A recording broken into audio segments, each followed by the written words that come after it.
Bab 146. Baru gue mau susulin. Ada apa? Tanya Boril yang bertemu Andika di pintu keluar ruang rapat. Andika melongok ke dalam sudah sepi. Ia lalu melihat arlojinya.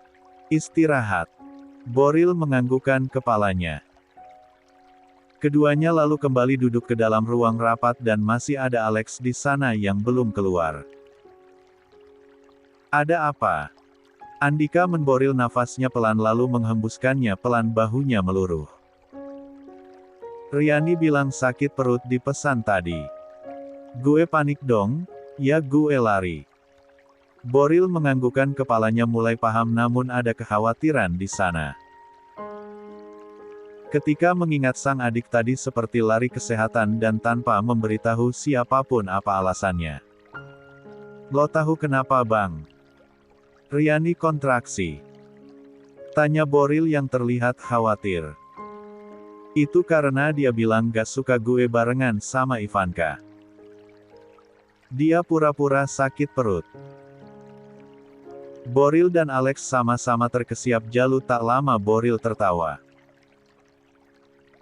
Alex akan ikut tertawa karena lucu namun tak jadi karena masih merasa kesal dengan mertuanya tersebut. Oh ayolah dipotong gaji 1 tahun. Apa sih Tuan Takur ini tidak berpikiran jauh ya? Mau diberi makan apa anak dan cucunya nanti? Apa selama 1 tahun mereka boleh makan minum dan minta biaya Gibran pada papa mertuanya tersebut?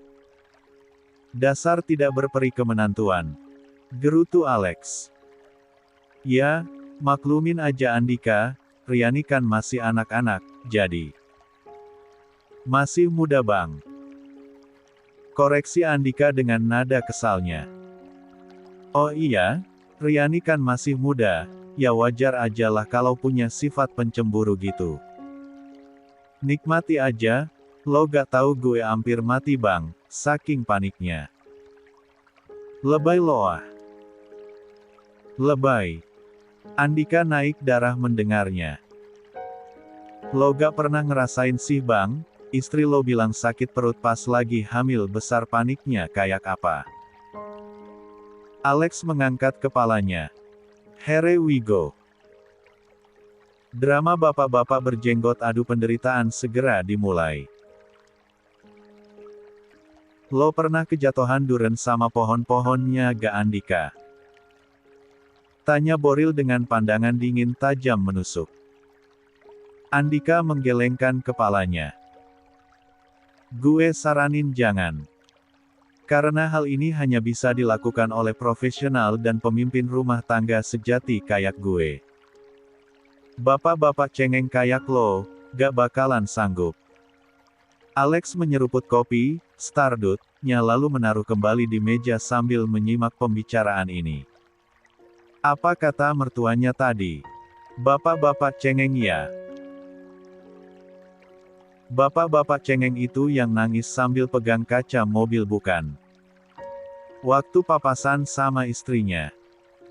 Sambil bilang, ya Tuhan, ayu. Melihatmu dari jarak sedekat ini saja, Mas sudah bahagia. Akting Shahrukh Khan saja masih kalah dari Boril Khan ini. Apa sih bang? Tanya Andika. Cowok cengeng kayak lo mana sanggup gendong istri yang lagi hamil besar dan kontraksi di tengah-tengah jalanan puncak yang macet. Parahnya lagi, macetnya disebabkan oleh si Rahwana yang belum menerima kekalahannya. Andika berdehem. Katanya udah dimaafin tapi masih diungkit-ungkit terus. Sejarah itu ada buat dibahas Andika. Bukan dilupakan. Ya, tapi kan. Apa? Masih kurang. Belum aja lo punya anak, terus menantu lo lembur sampai malam dan gak bisa nemenin anak lo ke rumah sakit buat lahiran, belum pernah kan? Kali ini Alex yang disenggol. Ayahanda Gibran ini memandang mertuanya dengan pandangan sulit diartikan. Belum pernah kan Andika? Soal makan asam dan garam, gue lebih tua dari kalian semua. Lebih kenyang gue lah. Ucap Boril dengan bangga pada adik dan menantunya tersebut. Dengan wajah ditekuk Andika tak bisa lagi membalas perkataan kakaknya. Meski menyebalkan, apa yang dia ucapkan semuanya benar dan kalau dilanjutkan bisa-bisa dosa-dosa zaman jahiliyah Andika diabsen satu persatu olehnya. Iya, pasrah Andika, nah, gitu dong.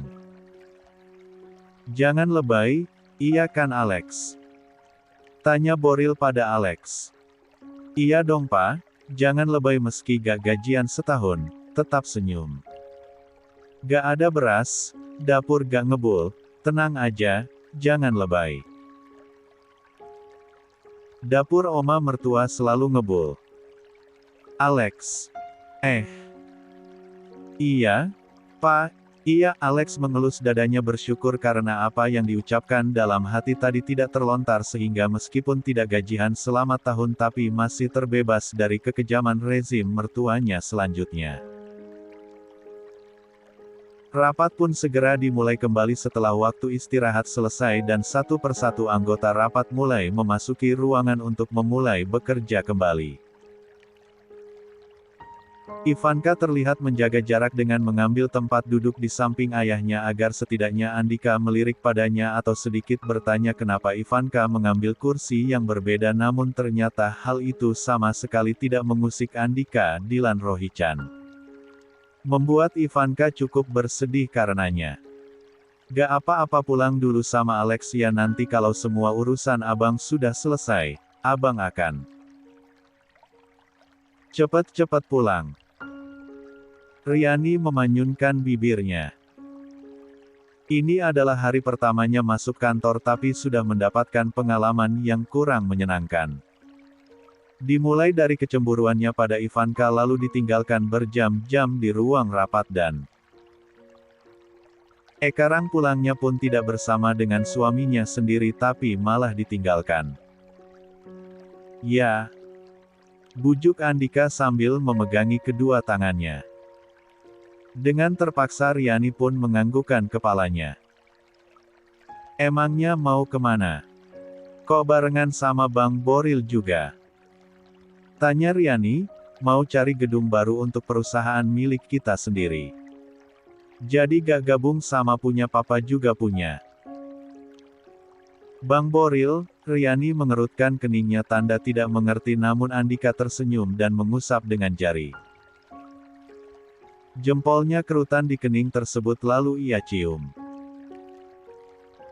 Nggak usah mikirin perusahaan cukup abang aja yang pusing.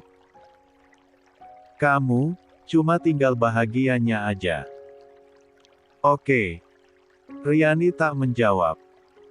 Ya udah yuk abang anterin ke tempat parkir nanti diantar sama Alex. Abang hati-hati ya. Cepat pulang kalau urusan udah selesai kebetulan panas makan sotonya kebanyakan. Sambal kali, ucapnya manja sambil mengelus perut buncitnya tersebut. Andika menboril ujung bibirnya untuk tersenyum dia paham jika Riani sedang membutuhkan banyak perhatian dan akan melakukan apapun agar bisa terus bersamanya namun di sini Andika harus memprioritaskan dan membagi waktunya dengan adil karena walau bagaimanapun perusahaan ini adalah untuk masa depan mereka. Akhirnya, Andika dan Boril pun pergi bersama mencari gedung yang pas untuk dijadikan perusahaan milik Andika sendiri. Mungkin bagi pemimpin perusahaan kebanyakan, mereka akan menggunakan jasa orang Jain untuk hal ini. Namun Andika lebih suka bertanya pada kakaknya meskipun kakaknya itu belum berapa lama berkecimpung dalam dunia bisnis karena lama dalam dunia otomotif namun Boril memiliki selera yang bagus untuk urusan artistic building. Bang, diteleponin kok pada gak aktif. Kak Aprilia perutnya sakit kayaknya mau melahirkan. Andika yang sedang berada di salah satu ruangan ketika melihat-lihat isi dalam gedung dan bicara dengan arsitek yang dipercaya untuk membantu pembangunan gedung ini cukup terkejut mendapat pesan dari istrinya. Dan ia melihat beberapa kali panggilan tidak terjawab yang terlewat olehnya. Sinyal dalam gedung ini kurang baik ternyata. Bang, ponsel logak aktif. Aprilia mau melahirkan. Boril terdiam sebentar. Ponsel gue mati. Ia menunjukkan ponsel Galaxy Z Fold 2 milinya yang layarnya hitam itu. Cek, paling juga Riani cerita sama Ayu tutorial suami pulang cepet, kalau beneran gimana? Kata dokter perkiraan lahirnya itu 1 minggu lagi. Mbak anak kecil Andika lalu menghitung dengan jarinya jika Aprilia diprediksikan melahirkan 1 minggu lagi itu juga berarti istrinya masuk ke dalam minggu pertama di bulan ke-9. Boril tak menghiraukannya. Jika sedang serius bekerja seperti ini dan mengatur tata letak gedung maka Boril akan sulit untuk diajak bicara. Andika berusaha abai mungkin benar apa yang dikatakan oleh Boril jika istrinya cari perhatian saja Andika akan memasukkan ponsel itu ke dalam sakunya kembali namun tiba-tiba saja bergetar. Andika. Mana Boril? Aprilia mau melahirkan. Boril terkejut bukan main. Ucapan keras Cindy, sampai terdengar ke kupingnya tanpa banyak bicara dia pun langsung berlari menuju lantai bawah untuk segera keluar dari gedung ini ketika mendengar bahwa istrinya akan melahirkan. Mas Boril belum pulang Ma. Belum sayang, ucap Cindy panik. Sore ini ketika selesai memasak untuk makan malam Aprilia bersiap pulang ke rumahnya. Setelah seharian bermain dengan cucunya. Namun saat akan pulang, tiba-tiba saja perutnya sakit melilit. Cindy menyuruhnya untuk duduk dan istirahat sebelum pulang. Azam pun masih tertidur di kamarnya. Aprilia tak tahan lagi karena terasa mulas awalnya hanya sekitar 30 menit sekali namun lama-lama menjadi sering. Sampai Alex Bayu dan Riani pulang pun, mulasnya semakin menjadi. Oleh karena itu dia segera menelpon Boril namun tidak terhubung. Kata Bang Andika sudah di jalan menuju pulang. Riani memjati kaki Aprilia yang terlihat kesakitan. Ratu Belanda ini meringis sendiri. Apakah semenyakitkan itu ya? Keringat dingin bercucuran dari keningnya lalu dilap dengan tisu oleh Cindy. Tenang sayang, jangan panik, Boril nafas. Keluarkan perlahan. Aprilia meringis menahan sakit di pinggang dan mulas. Rasa sakit ini kembali terjadi setelah dulu dia rasakan ketika melahirkan Azam. Ma, adu Aprilia sambil menangis memegang erat jemari mertuanya tersebut.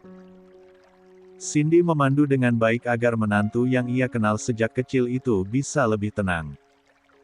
Namun tak ada satupun yang tenang di sini. Peristiwa melahirkan adalah keadaan pertaruhan nyawa antara hidup dan mati. Meski sudah sering dilalui oleh ibu yang sudah mempunyai anak banyak sekalipun, namun selalu membuat kekhawatiran setiap anggota keluarga. Termasuk Bayu. Niatnya baik memberikan minum pada Aprilia namun karena terburu-buru, malah bertabrakan dengan Alex yang secara bersamaan bangun dari sofa. Aduh! Air pun tumpah membasahi pakaian Bayu. Bangun tuh lihat-lihat dong mas. Opa mau lewat. Tegur Stella yang melihat kemeja kakeknya basah. Alex jadi merasa tidak enak hati karenanya. Maaf opa, saya panik. Gak apa-apa Alex, gak apa-apa. Duh. Dalam keadaan panik seperti ini sempat-sempatnya Alex berdoa agar sifat Bayu Sebastian Rohichan ini menurun pada putra sulungnya amin. Terdengar suara Aprilia merintih lagi. Alex lalu menghampiri ibu mertuanya tersebut.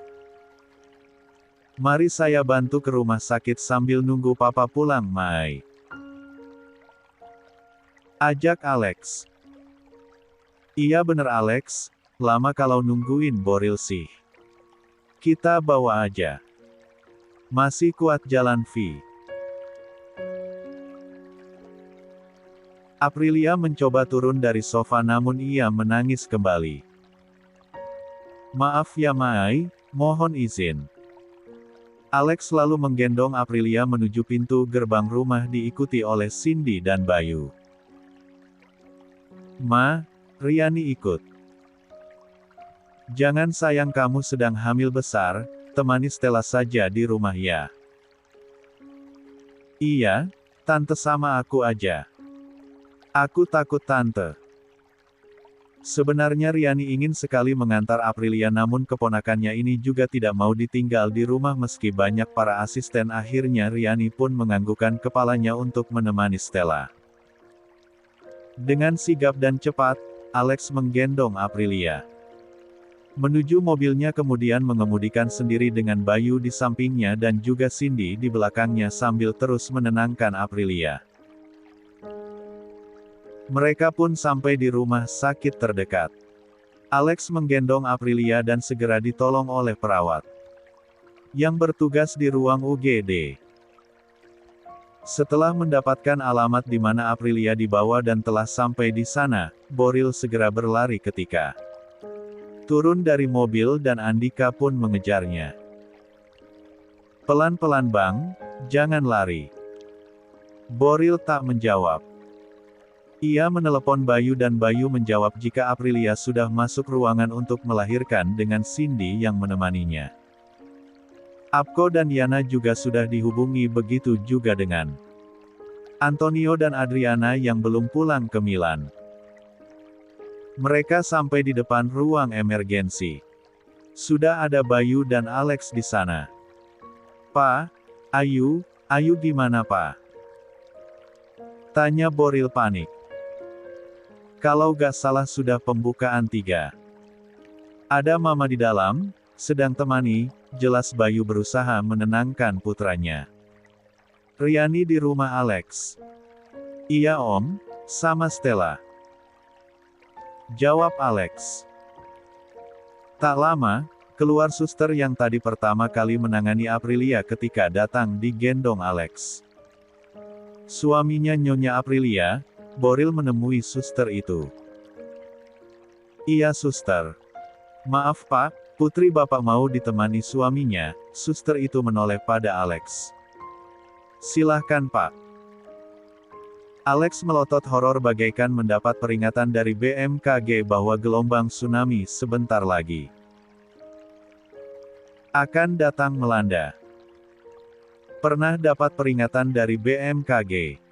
Panik, takut, cemas yang berlebihan.